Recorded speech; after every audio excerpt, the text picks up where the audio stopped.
ibaratnya kiai ini kan lampu. Kalau terlalu dekat, saya takut silau, gitu lah, solap. Kalau agak jauh sedikit kan kelihatan. Iya.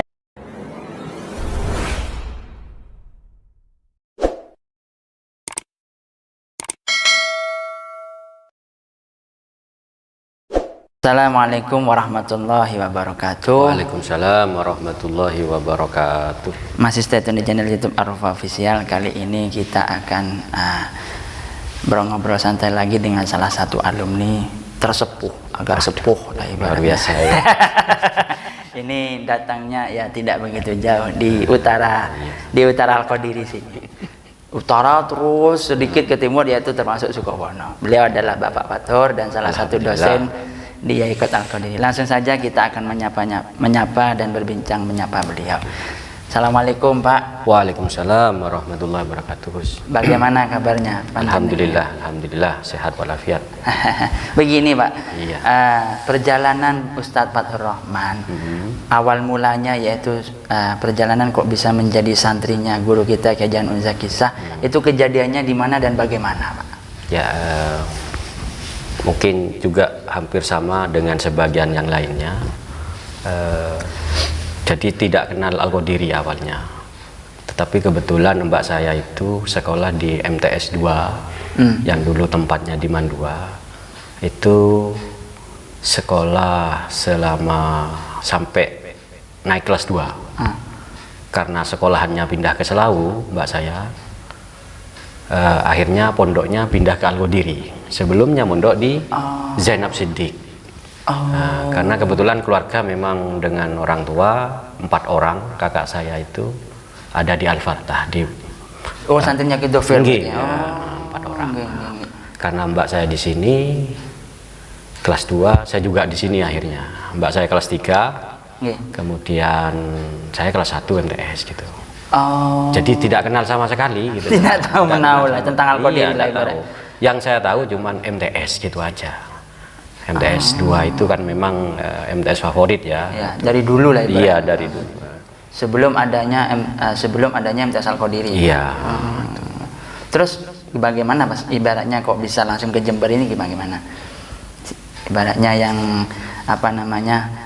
setelah tahu Al-Qadiri itu awal mulanya pas ke sini bagaimana Pak? Ya karena ikut mbak aja sudah gitu ya. Mondok ya kebetulan memang di Kiai Siddiq itu ada salah satu alumni, ada 2 orang kakak beradik, Ustadz Haris sama siapa gitu ya. Itu kebetulan teman kakak saya. Beliau ini yang memberitahu, oh mondok di sana aja di dekat MTS gitu loh ya. Ada pondok Al-Qadiri, ya, itu pondokannya saya, Ustadz Haris. Insya satu angkatan dengan Cabai. Itu yang memberitahu kakak saya. Akhirnya saya disodori brosur MTS Pondok Pesantren Al-Qadiri gitu loh. Awalnya seperti itu. Terus ketika pertama kali berjumpa dengan guru kita Kyai Haji Unza Kisah, apa perasaan yang jenengan alami Pak pada waktu itu? Kan pasti dihadapkan kepada beliau sowan. Bagaimana? Sebelumnya saya hampir 1 bulan ada di Al-Fatah untuk penyusuaian karena ikut kakak. Setelah itu sekolah masuk langsung saya pindah ke Al-Qadiri. Bukan mondok, hanya penyesuaian saja ikut kakak. Terus? Jadi ketika masuk ke Al-Qadiri ini saya melihat pondokannya besar sekali gitu loh ya. Ya perbandingannya kan 1 bulan di Al-Fatah yang pondokannya mungkin sekian ya mungkin ya. Masuk ke Al-Qadiri pertama kali yang saya lihat itu adalah masjid itu. Masjid Wali Songo kan kelihatan menyeramkan itu ya. Iya. Cagaknya itu kan catnya warna merah. Oh pada waktu itu Pak? Iya, cat cagaknya warna merah. Ini mudah-mudahan tidak salah. Kemudian belengkungnya itu warna emas dan ada tulisan lafadz yang besar sekali. Backgroundnya hitam gitu. Jadi kelihatan serem gitu loh. Jadi itu yang saya lihat pertama kali itu masjid itu akhirnya ya alhamdulillah karena juga punya mbak di sini ya sehingga selalu dibimbing oleh mbak saya gitu. Lalu pas jenengan pasti istilahnya bisa menjadi santri gitu. Ya, sangat betah murtah di sini. Alhamdulillah tidak pernah tidak kerasan gitu loh. Jadi mondok langsung kerasan sudah gitu loh. Oh, jenengan ya Pak. Iya. Terus ini lagi Pak, jenengan ini kan salah satu alumni terlama lah ibaratnya. Nah, dari 90 ke 2009, 19 tahun. 19 tahun. Yeah. Tentu kan dari 19 tahun ini jenengan mengarungi hiruk pikuk di sini, tentu kan ada peristiwa yang sulit diterima akal manusia, nalar logikanya. Terkait yaitu kisah guru kita, cerita-cerita indah yang salah satunya Pak Fathur itu mengalami sendiri. Di antaranya itu apa, Pak? Yang paling mengena saya itu mengesankan. Yang paling mengesankan itu, tetapi ini adalah ro'a fil manam saja. Kalau langsung menyaksikan itu hanya mendengar dari mungkin hadamnya kiai, dari imam manakib itu aja, tapi saya secara langsung tidak pernah melihat kejadian yang luar biasa kepada diri saya gitulah. Tapi kalau ro'a fil manam itu yang paling mengena ke saya ada gitulah. Salah satunya pada saat itu memang posisi saya tahun 2003 itu jadi ketua pengurus. Kebetulan saya 3 periode jadi pengurus. Wah, jadi wis pokoklah tidak kanca sekali lah ya. Kanca mah tidak sekali ya. Masa disuruh jadi MC nikah terus saya, Gus. Sampai bosan saya gitu lah. Sehingga kemudian saya disebut GKR katanya, golongan kasep rabi gitu. Terus Pak, akhirnya bagaimana? Ya, jadi pada saat saya jadi ketua, ya kejadiannya ro'a fil manam itu hanya sebentar saja. Ya pada saat saya duduk di pintu pengurus ngadap ke utara, itu kelihatan kiai itu naik mobil mau berangkat pengajian. Berangkat, lah moro-moro berhenti di pengurus seperti ngerem dadaan. Seketika itu langsung keluar kiai tanpa ada dawuh apa-apa, langsung menuju ke saya gitu guys. Nah, ketika menuju ke saya ini kemudian beliau pengasuh ini memegang kepala saya, mengucapkan satu kalimat, "Bence mademah ning dina," gitu nanya. "Bence mademah ning dina," gitu lah. Ya saat itu saya tidak berpikir 2 kali 3 kali gitu loh ya. Itu baru saya pikirkan ketika tahun 2012. Kenapa? Karena 2009 saya nikah. Karena dulu mau izin pamitan keluar itu sulit, Gus. Ke beliau? Enggak, santri dulu itu kalau mau pamitan berhenti itu sulit. Enggak berani, takut. Tidak seperti sekarang ya? Iya, caranya mudah. Harus nikah gitu loh. Baru kalau nikah pasti diizini oleh kiai sudah. Nggak usah minta izin gitu Gus ya. Iya. Akhirnya Pak bagaimana Pak? Jadi 2009 sudah saya nawa itu berangkat dari rumah, dari Sukowono. Alhamdulillah sampai punya anak 1. Saya berangkat dari rumah. Ya pulangnya, ya berangkatnya jam 5:30 dari rumah karena kebetulan ya juga bantu-bantu di Adia di MTS. Itu pasti standby sudah 6:30. Karena kebetulan wakil kesiswaan. Pulangnya pasti maghrib gitu loh ya. Pulangnya pasti maghrib karena sore itu masih dinia. Akhirnya setelah kita berpikir, wah ini waktu saya habis di jalan. Gitu lah. Waktu jalan perjalanan mungkin lah kalau naik sepeda 1 jaman ya Pak ya? Iya, hampir 1 jam, kalau PP ya 2 jam lah. Itulah. Lalu belum lagi pernah 1 kali ini maghrib dompet lupa, bensin habis, pernah ini. Iya, wah ini resikonya kan luar biasa kalau jauh. Ya alhamdulillah setelah rembuk sama istri, kami memberanikan diri untuk ngontrak. Ngontrak pun saya ingin jaraknya yang tidak terlalu dekat dengan Al-Wadiri. Karena pikiran saya takut, ibaratnya kiai ini kan lampu. Kalau terlalu dekat, saya takut silau, gitu lah, solap. Kalau agak jauh sedikit kan kelihatan. Iya. Wah ini sangat menarik ini. Iya. Filosofinya sangat menarik ini. Saya sebenarnya belajar kepada jamaah Gus, jamaah manakib. Jamaah manakib jauh-jauh meskipun hujan kok datang. Sedangkan yang dekat kadang kita meremehkan gitu lah. Solap. Iya. Silau. Makanya saya coba cari kontrakan sampai ke Arjasa, pingin bertetangga dengan Pak Wanot, sampai ke Kaliwates. Ya jaraknya paling tidak lah 5-10 kilo lah. Nah, itu kan masih standar ya. Itu hampir 1 bulan cari kontrakan. Ternyata alhamdulillah tanpa saya cari ketemu sama Pak Maruto. Itu pun nyapa saya. Pak Maruto itu. Boh, Pak Batur, can nyari kontrakan pian ya. Boh, tahu dari siapa Pak Maruto? Wong saya tidak pernah komunikasi. Apalagi kan pon berhenti dari pondok kan gitu. Bongki Pak, oh bedah. Akhirnya pas ini nemu kontrakan di pas ini sudah pintu gerbang ke timur. Nah, dari situ akhirnya saya mengingat kembali kepada mimpi Kiai. Oh, ini betul Kiai, saya tidak boleh kemana-mana secara fisik ya. Secara fisik saya harus dekat dengan Al-Qadiri. Nah, hikmahnya yaitu ya mungkin ya kalau jaraknya jauh ini mungkin kan resikonya gitu. Ya kalau masih umur 40 ke bawah. Kalau sekarang kan saya sudah 44 ke atas Gus ya. Sudah agak sepuh lah. Iya. Jadi oh ini ternyata hikmahnya Kiai. Dari 2003 yang jenengan mimpi itu. Iya, 2003 itu mimpi. Baru ketahuan 2012 saya mikir, oh. Terus juga yang kedua ini juga saya diingatkan dengan dawuhnya Rafadil. Ketika saya sudah nikah, pas kebetulan ada acara, itu di lantai 2 kalau tidak salah, berpapasan dengan Rafadil, Masjid Banat ya. Rafadil itu dawuh. Ini juga nyambung dengan dawuhnya Kiai gitu. Oh iya, Fathoro fisik kepada jauh dari Al-Qadiri, tapi ruhnya di Al-Qadiri, dawuhnya Rafadil gitu loh. Saya berpikir, oh ini nyambung dengan dawuhnya Kiai gitu saya.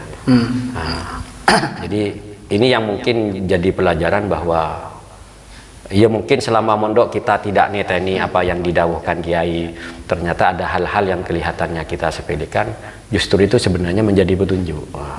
Dan itu bisa baru kita sadari kalau orang sudah mengalami suatu peristiwa. Selain itu lagi apa Pak? Diantaranya pernah jenengan mengalami salah satunya diantaranya, yaitu cerita-cerita yang mungkin jenengan mengalami. Saya lebih ini Gus, jadi lebih mengamati kepada perilaku Kiai di sini. Ya perilaku. Iya. Di antaranya yaitu salah satu didikan dan ajaran Kiai. Itu apa yang jenengan sangat membekas lah. Jadi Kiai itu saya pikir itu masa kimpa Gus ya. Jadi cara mendidik santri itu akidahnya juga dididik, syariahnya juga dididik, akhlaknya juga dididik, dan itu langsung diwujudkan dalam sebuah amal kegiatan sehari-hari. Masalah akidah diwakili oleh manakib, bagaimana Kiai membina, mengembangkan, mendidik keyakinan santri dengan sebuah amalan namanya manakib. Itu saya pikir sudah contoh konkret ya. Apalagi ada jamaah, itu akan lebih meyakinkan kita gitu lah. Sehingga kalau menurut saya bukan tidak perlu, ya buat apa saya harus menyaksikan hal-hal yang aneh. Itu saja sudah cukup. Mampu mengatrol lah keimanan kita. Iya. Ternyata kok seperti ini. Dari aspek syariah, Gus ya Pak, ibadahnya Kiai sudah kita tahu sendiri. Sholat 5 maktubah. Siapa yang bisa kita? Ya, mungkin kita maghrib, isya, subuh itu kalau di keteteran. Iya. Apalagi subuh. Iya, luar biasa Kiai itu Gus ya. Dari itu saja sudah mampu mendongkrak keimanan kita. Lebih-lebih apalagi langsung menyaksikan hal-hal yang memang di luar nalar. Itu kan tidak bisa diharapkan oleh kita Gus ya. Jadi saya ingin Kiai hal yang tidak bisa itu, karena Kiai pun tidak menyadari itu. Kan iya kan Kiai tidak merencanakan kan, langsung ya Allah menghujamkan kepada hati seseorang kan gitu kan. Karena amal perbuatannya. Dari aspek akhlak sudah jelas dibuktikan kalau akhlak Kiai itu ya, bagaimana akhlak Kiai kepada yang lebih tua ya, bagaimana Kiai menghormat guru. Kita kan dibuat heran bagaimana Kiai menghormat guru. Kiai Fawaid itu ketika datang ke sini beliau, jenengan masih ada di sini? Ada, saya nutut itu. Kiai Fawaid itu luar biasa sambutannya Kiai itu. Padahal walaupun lebih muda. Iya. Jadi jangankan kepada Kiainya, ke putranya Kiai luar biasa Kiai. Itu saja sudah pelajaran nggak bisa ternilai, itu sudah didikan seperti itu ya. Apalagi Pak menyaksikan langsung hal-hal yang luar biasa gitu lah. Terus Pak setelah itu? Ya termasuk ini kalau bidang akhlak yaitu bagaimana mengayomi santri ini kalau masalah pendidikan ya. Itu kan luar biasa ngayomi santri. Kalau saya kebetulan dan kawan-kawan yang lainnya mungkin diberi amanah untuk mengelola, itu luar biasa spotnya Kiai, memotivasi kawan-kawan. Jadi bekerja secara optimal tanpa karena ada materi. Kan luar biasa. Wah, semboyannya ini filosofinya bagus ini semboyannya. Iya. Bekerja tanpa bisa materi. Bisa semangat bukan hanya semata-mata karena uang. gitulah. Itu yang sulit dilakukan oleh orang. Iya. Nah, kalau sekarang umumnya mau tidak besi, ya tidak pakan, tidak pakon. Gitu. Kiai mampu ternyata tanpa uang mampu membuat orang itu bisa berprestasi. Ya, itu yang luar biasa. Itu tidak mudah dilakukan. Apalagi dalam sebuah organisasi, meskipun hari ini ya uang itu sudah bagian daripada kebutuhan dalam mengelola organisasi, tapi bukan satu-satunya. Meskipun uangnya ada, tapi motivasinya apa? Salah satu ajaran Kiai yang sampai sekarang sampean itu ingat Pak Fatur, diantaranya apa? Didikannya. Dan ini perkataan. Ada satu lagi ya Gus ya. Perkataan beliau yang sampai mengiang-iang. Yang saya ingat itu mimpi itu juga Gus. Itu aja itulah. Bencok mademah gitu. Itu kan kalau kita flashback ke di taklim kan itu kan. Sirru Rabbani. Tidak usah banyak-banyak, itu aja sudah cukup saya Gus.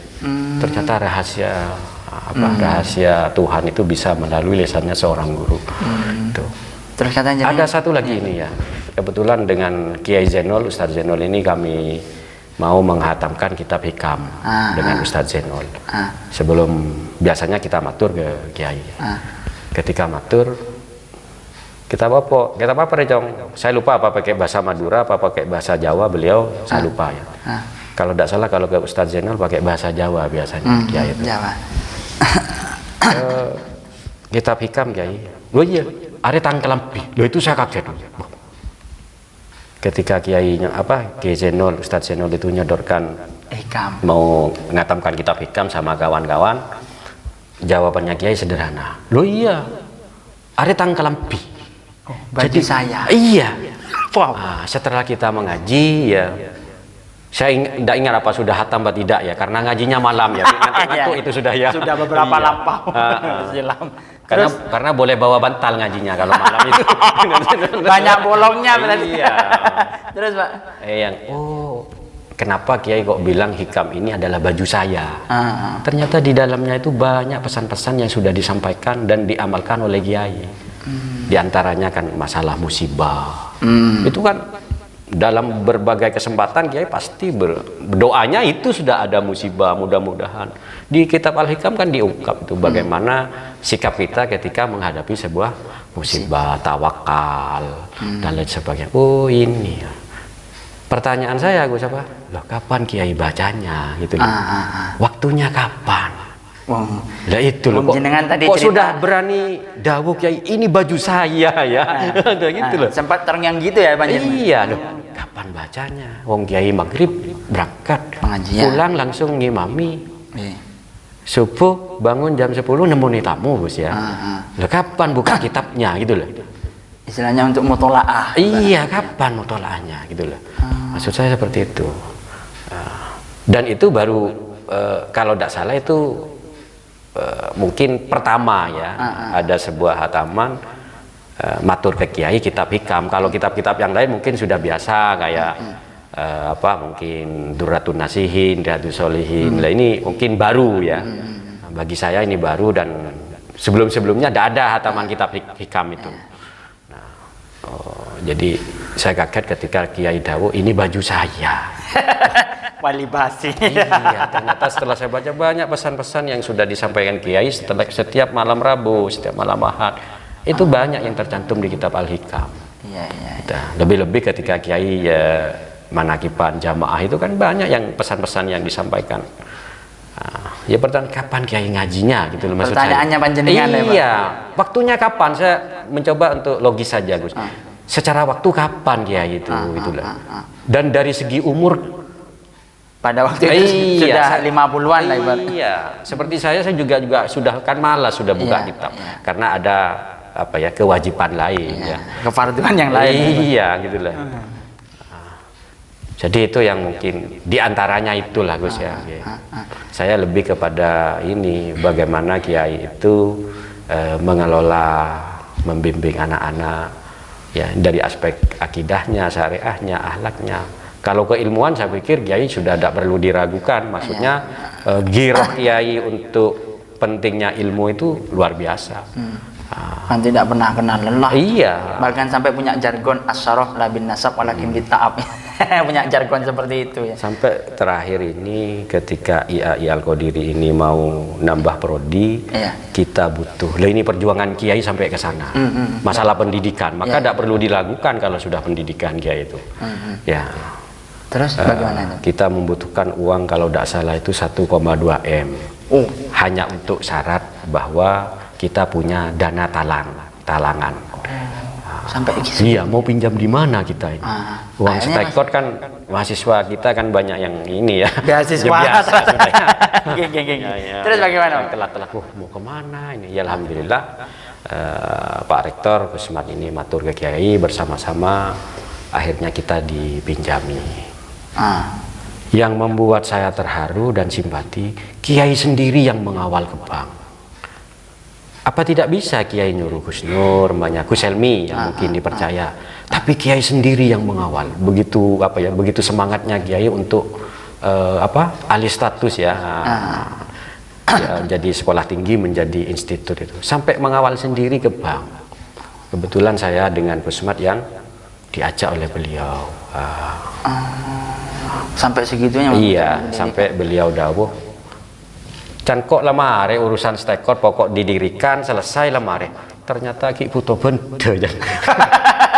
Sampai terkeluar gitu ya. Dah seperti itu, Kiai. Can kok lemare urusan stekot lemare lah yo etorot bi kok lama anu tibit tuh. Ternyata ki ya bahasan maki nginjem begitu gitu loh.